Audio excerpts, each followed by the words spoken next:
Last Epoch is without a doubt my favorite ARPG. If I had to choose between Diablo 4, Last Epoch, Path of Exile, and yes, I know, Diablo 4 does not deserve to be on that list if we're being completely real. Torchlight Infinite might as well honestly take its place at this point. Diablo 4 is pathetic. In any case, my favorite, without question, ARPG is Last Epoch. I absolutely adore the game. I love everything about it. The only critique I still give to the game is the fact that the animations for the base skills, especially the skills that you get to start, should look better. Okay, because they're horrible. I'm not gonna lie. A lot of them are just horrible. They feel bad. They need to improve that by a lot. And Last Epoch in general has been through a lot. One of the biggest launches ever, honestly. The hype was real. People loved it. People honestly do love Last Epoch a lot. The start of Last Epoch though was plagued with server issues. That was a really bad thing, and I think they suffered tremendously. They had something like 200k plus people when it started. I think it would have easily been 400k day one maximum player amount on Steam if they didn't have the server issues. But it happened. They do take a long time to create new seasons, but the seasons are juiced, boys. The seasons are really, really good. The Weaver and everything, yeah, it gets the same. But I mean, when you're playing a game for 100 hours a season, I mean, everything becomes the same sooner or later. Big true. But in any case, it's a great game, and it saddens me to say this, but Last Epoch is dead now. They officially have been killed. Now, to be fair, they have been killed. I'm not even joking about this. I'm going to explain everything. They're completely effed, okay? There's no recovery from this. The good part is we probably still have a year and a half, maybe two if we squeeze the juice really hard here, okay? We have some time until the game turns into complete garbage because Krafton has acquired Last Epoch. And Krafton's complete goddamn garbage. If you watch this channel, you probably know that Krafton is of Subnautica fame, but that's not the whole story about Krafton. Let me introduce to you the Krafton games list. We have Inzoi, we have Tinkum, Dinkum together. No idea what this slop is, but you know it's slop. Then we have Dinkum just not together, I guess. PUBG Battlegrounds, and you know how well PUBG Battlegrounds are still not the worst thing in the world, but you know the microtransactions. This whole thing is gonna be about greed and microtransactions. New State Mobile is just effectively PUBG. Don't know what this is. Terra. Terra got turned into microtransaction hell by them. Rivals Hover League. No one knows what this is. This is probably Rocket League, a knockoff Rocket League, because yes, this is a South Korean publisher or studio. I'm not sure who they actually are, but they make everything into shit. They take what you like and they turn it into complete garbage doo doo. That's right. Thunder Tier 1, don't know. Golf King, of course, they're gonna have things like this. And there's Mini Golf King. What a time to be alive. The Callisto Protocol, which is an absolute fail. And this is pretty much all from the Subnautica things, by the way. Redacted, no idea what this is. My Little Puppy. This already sounds like microtransaction hell and slop fiesta. Ronin the Last Samurai, no idea what this is, no idea what this is. Moonbreaker, this is by Subnautica developers, and it's complete garbage. Road, no one cares. Subnautica, the big one. Krafton did acquire them. Subnautica was not made by them, but it was acquired by them. So, they can't even actually claim Subnautica, but this is how these things happen. Subnautica below zero. I mean, if you're seeing the DEI already, boys, you know what's coming. A Natural Selection 2. I played this game when it released. It was fun. This is an extremely old game. This is like 10 plus years at this moment. I still have it on Steam. So, Natural Selection 2 was fun. It melded a lot of principles, base building, and actually being a giant monster or a human. It was pretty much like aliens versus humans, colonial marines, but then it was base building that no one wanted to do because it was shit. And the combat was a little bit questionable, but it was chaotic and it was fun. At the bare minimum. A lot of unique things, but it kind of tapered out and died. No idea what this is, no idea what this is, no idea, no idea. A Smash Legends, a Smash knockoff, I guess. I mean, you can see, well, actually, this is it. You can see that this list is not impressive, and most of this crap looks like absolute money grabs, slop fiestas, and everything. So, Last Epoch is effectively dead. Again, they're not going to instantaneously make it bad, but they are going to want to capitalize off their investments. We're probably going to see faster seasons because most likely the developers are going to stay the same, the visionaries are going to stay the same, the CEO is going to stay the same. They just got sold or something like that. I don't know the details fully. Riker's going to tell them to us. So it's gonna be great, you know. It's gonna be an absolute fiesta. Hey folks, this is Riker, and Last Epoch is no longer an indie darling. They've been acquired by South Korean publisher Krafton. We'll talk about whether you should be worried about that or not, but we've got a packed week in gaming news, so we're also going to talk about the Actually, are we watching anything else? Do we want to hear bug Diablo that Blizzard news? finally fixed Yes, you know what? Actually, we're gonna make fun of Diablo just a little bit, boys. Just a little bit. in Diablo 4. We'll dive into one of the biggest censorship stories in gaming right now. The rabbit hole on this one goes deeper than it initially seemed. We'll also talk about how Ubisoft is blaming Star Wars fatigue for their flop game, and the shocking change that Microsoft Oh god, fell through. Star Wars fatigue is a real thing because everyone hates modern day Star Wars. Big true. To its pricing model. Let's break it all down, but first be sure to ring that sub notification bell to be alerted to new Saturday episodes. Starting with some quick Diablo news. Blizzard will be dropping patch 2.3.2 for D4 next. I'm sure it's gonna be great, boys. I'm sure the turnaround is happening. Okay, Diablo 4 is gonna be great. Trust in the system, okay? Trust in the vision that they have not gotten right for 2 years, but they know what's wrong they knew what's wrong previously. It happens. Next week, landing on Tuesday, July 29th.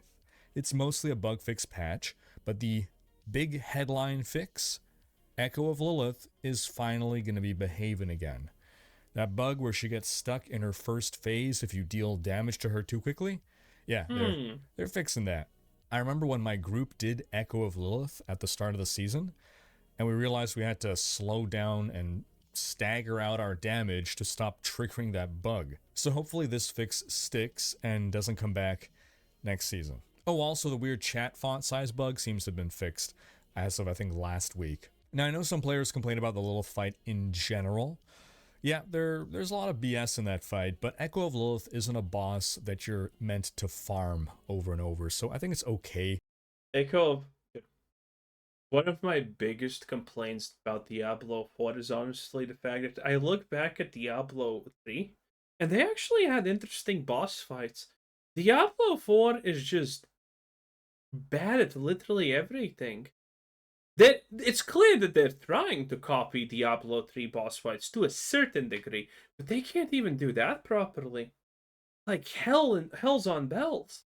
For a once a season boss to have some harsh or annoying mechanics, you don't want that on bosses that you're going to be chain farming, but as some kind of a pinnacle challenge, I think it's acceptable. Another topic I've seen brought up in the community, glyph leveling for alts. Like when you make a second or third or fourth character, right?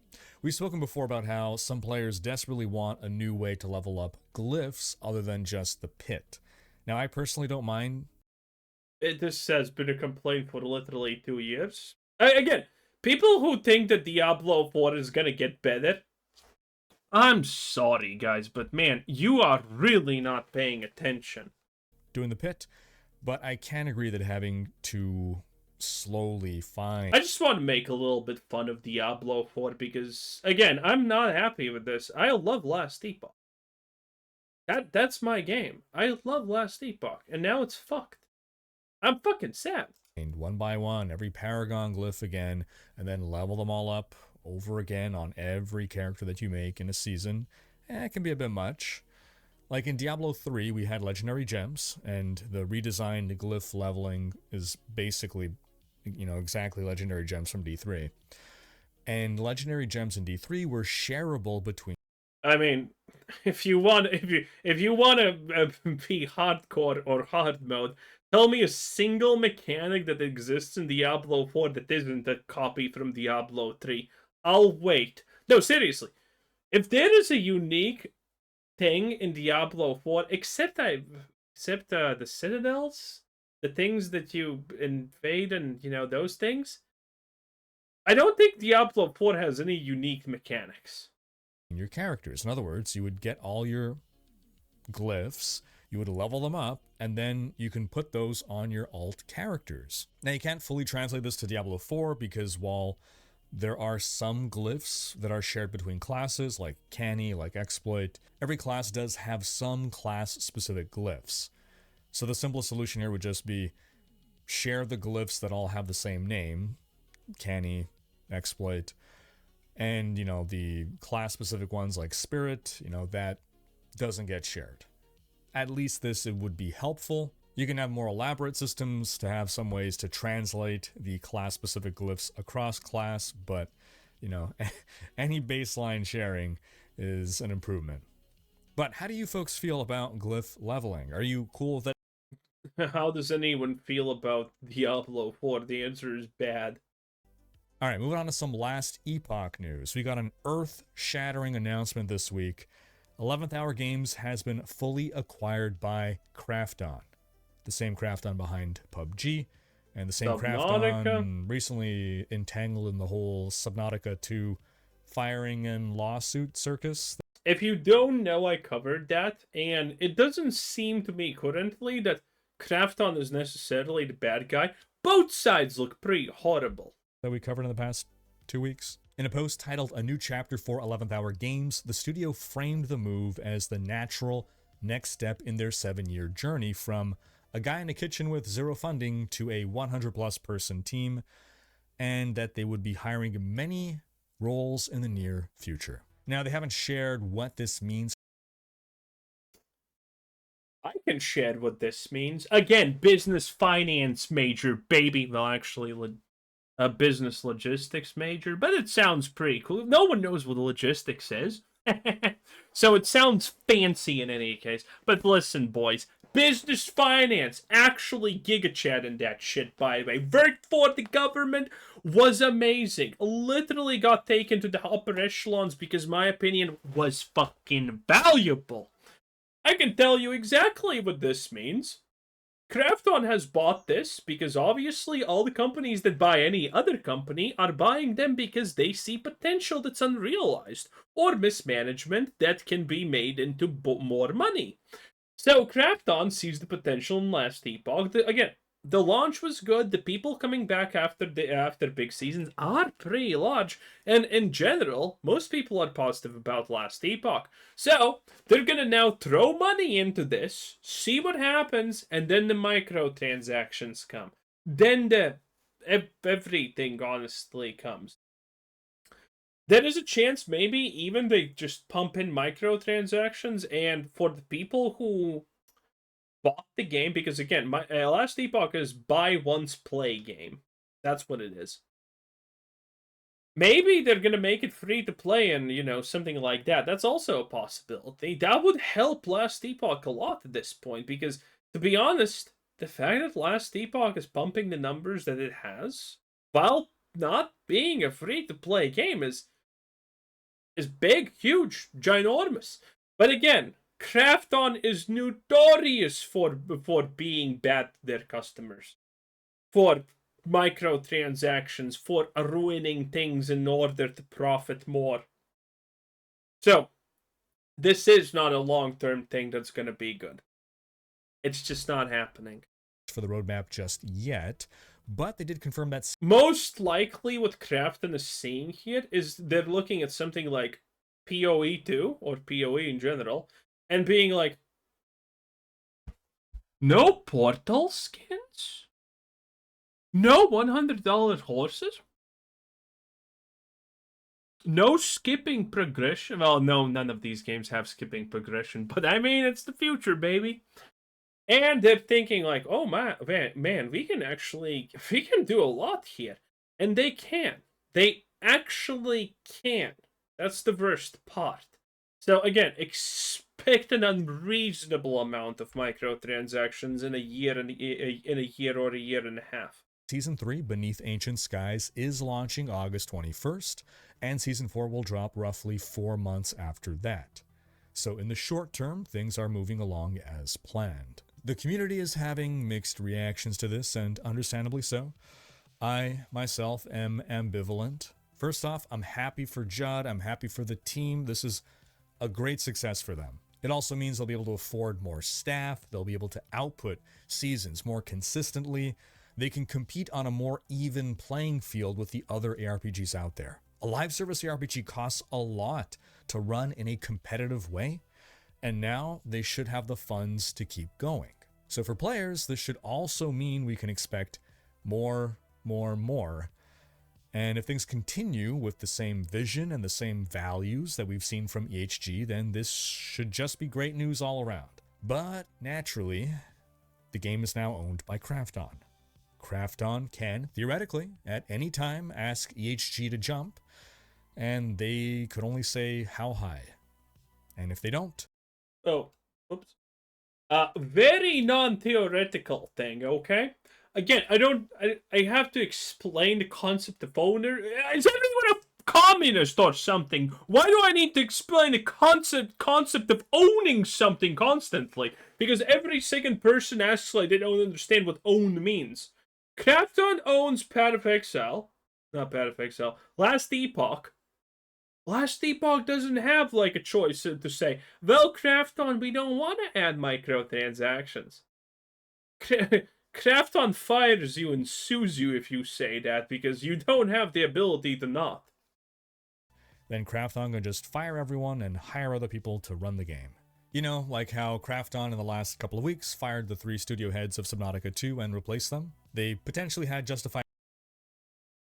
Those 3 studio heads are shitlords, okay? They brought you Subnautica below zero, okay? Hey, I'm not defending Krafton, but listen. In the situation where Krafton Subnautica, both sides are pretty bad, and arguably, Krafton looks kind of a little bit better.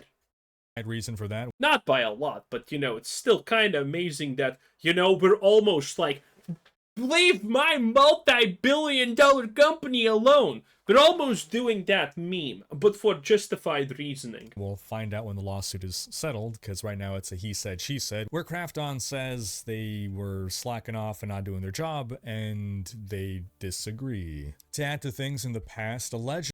You can't disagree with that, boy. I mean, people have been... Normal, average employees have literally came out in Krafton's favor and said that, yeah, the leadership was shit. Once Krafton acquired PUBG and Terra, it didn't take long before microtransactions started ramping up in those games. After all, there you go, Riker knows. Publisher acquires a game in order to make money. There you go, Riker watches my videos, he knows these things. 10 out of 10, Riker, sound off in the comments.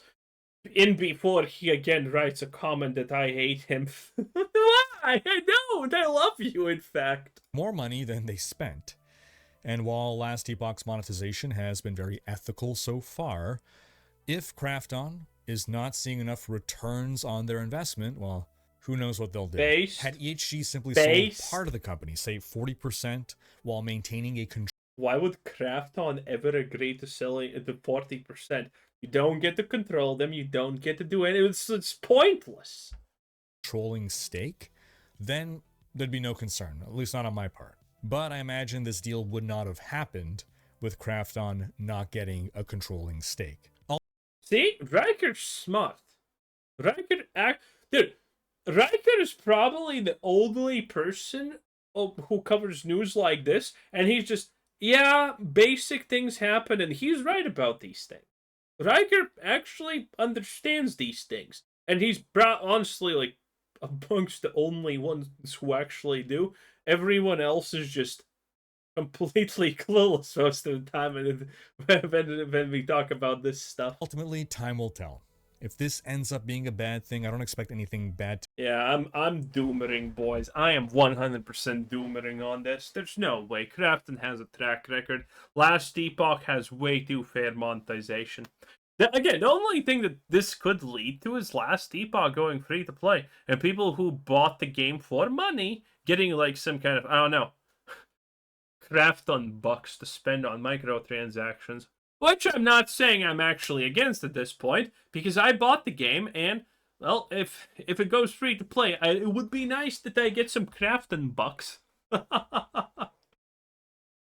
Oh, we're so cooked, aren't we? Anyway, that was Riker, 10 out of 10. Have a nice day. Bye!